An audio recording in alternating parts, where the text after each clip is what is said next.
আজকের যে বিশেষ দিন, আজকে শুধু আমাদের এই কানিমহলি স্কুল প্রাঙ্গণে শহীদ রঘুনাথ মাহাতোর স্বাধীনতা সংগ্রামী শুধু মূর্তি স্থাপনা নয়, এটি আমি মনে করি যে আমাদের জীবনে, আমার মনে এটা একটা স্বাধীনতা সংগ্রামের চিরস্মৃতি অমর করার একটা দিন।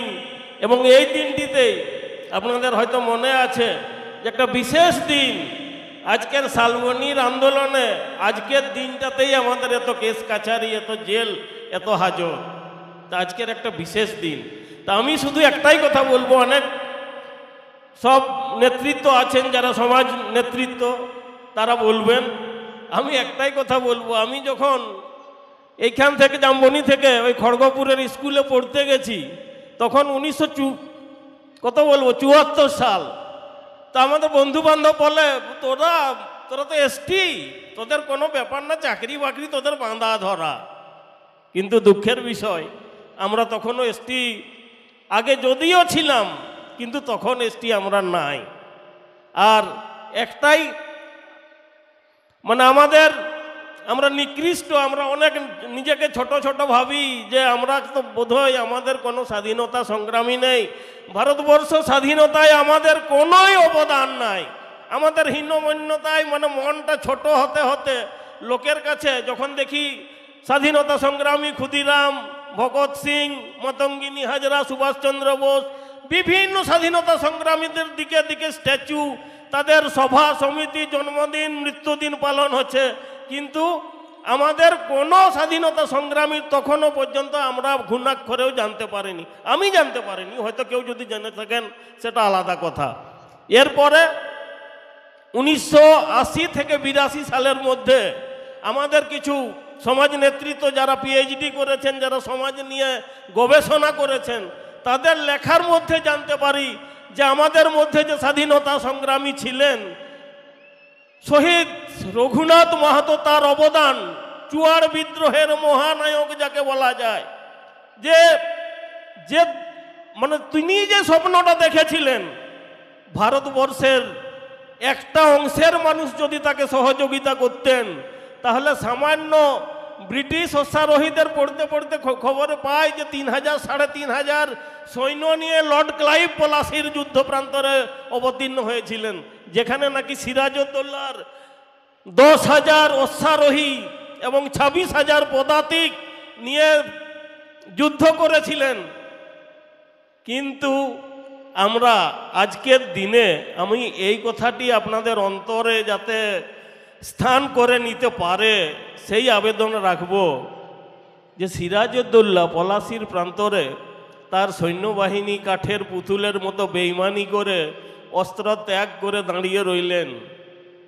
ব্রিটিশের সৈন্য সিরাজউদ্দৌলাকে ধরে হাতির পিঠে চাপিয়ে যখন পলাশির আমবাগানের প্রান্ত দিয়ে রাস্তায় রাস্তায় নিয়ে যাচ্ছেন এবং পিছনে বল্লমের খোঁচা দিচ্ছেন, লর্ড ক্লাইভের নিজের জীবনী থেকে যারা একটু পড়াশোনা করেন দেখবেন, লর্ড ক্লাইভ লিখে গেছেন যে কয়েক হাজার হাজার মানুষ রাস্তার ধারে সিরাজের উপর অত্যাচার নিজে সচক্ষে দেখছেন, অথচ লর্ড ক্লাইভের ভাষায় যদি একটা করে পাথর ছুড়তেন, আমাদের ব্রিটিশ সৈন্যরা কোথায় মিলিয়ে যেত, যে বলছে আমরা সেটা আর বলার মতো ভাষা নাই। সেই সময়ই হয়তো ব্রিটিশ আমাদের এই ভারতবর্ষ মানে নিশ্চিহ্ন হয়ে এখানে শেষ দেহতে রেখে যেতে হতো। কিন্তু আজকে আমি বলার একটাই কথা যে অনৈক্য, সিরাজউদ্দৌলাকে মারছে, অত্যাচারী ছিল, ঠিক আছে, আমাদের স্বাধীনতার চেতনা আমাদের মনের মধ্যে ছিল নাই। আর এখন বর্তমানে আমাদের সত্যি বলছি, এই যে আজকে এই মর্মর মূর্তি স্থাপনে আমাদের যে গৌরব, সত্যি বলছি আমাদের হয়তো 34 ইঞ্চির ছাতি হয়তো আমাদের গৌরবে, যে আমাদের মহান স্বাধীনতা সংগ্রামীর যে দর্শন, তিনি যে স্বপ্ন দেখেছিলেন এবং সত্যটা বাস্তব, যে আমাদের এই মহাপুরুষ তার যে শিক্ষা এবং তার যে দর্শন মানে যে সময় দেখেছিলেন পলাশির যুদ্ধের মাত্র কয়েক বছর পরেই, কিন্তু তখনও জাগ্রত জনগণ আমাদের ভারতবর্ষে মানে সেই চেতনা জন্মায়নি যে আমাদের ব্রিটিশরা মাত্র আমাদের একটা রাজ্যের সমানও তাদের জনসংখ্যা নেই, তারা এসে 200 বছর আমাদের এই অনৈক্যের জন্য শাসন করে গেছেন। আর এখন আমাদের অনেক গোষ্ঠী আছে আমাদের সমাজ আন্দোলনের, লক্ষ্য একটাই, গোষ্ঠী হাজারটা।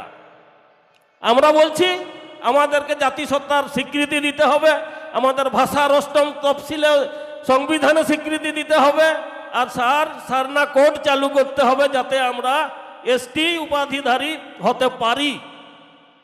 সবারই কথা এক, কিন্তু বিভিন্ন পথ বিভিন্নভাবে আমরা আন্দোলন করছি, এবং সেটা ব্রিটিশদের সঙ্গে ব্রিটিশ আন্দোলনের সাথেও তুলনীয়।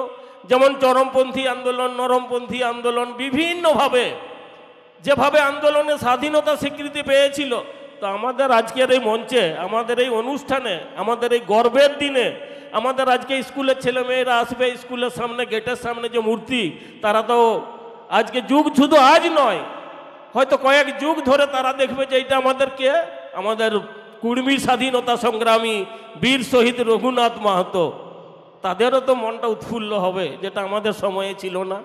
তো আমরা আজকে এই শুভ দিনে, আজকের এই দিনটিকে আপনাদের চিরস্মরণীয় করে রাখার জন্য আপনাদের মনেও অঙ্গীকার করতে হবে যে আমাদের জাতির স্বার্থে আমাদের আন্দোলনে আমরা এক হব, আমরা এক হয়ে আমাদের দাবিকে আদায় করব।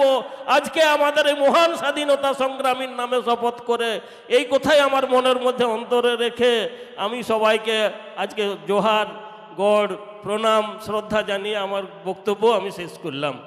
জোহার।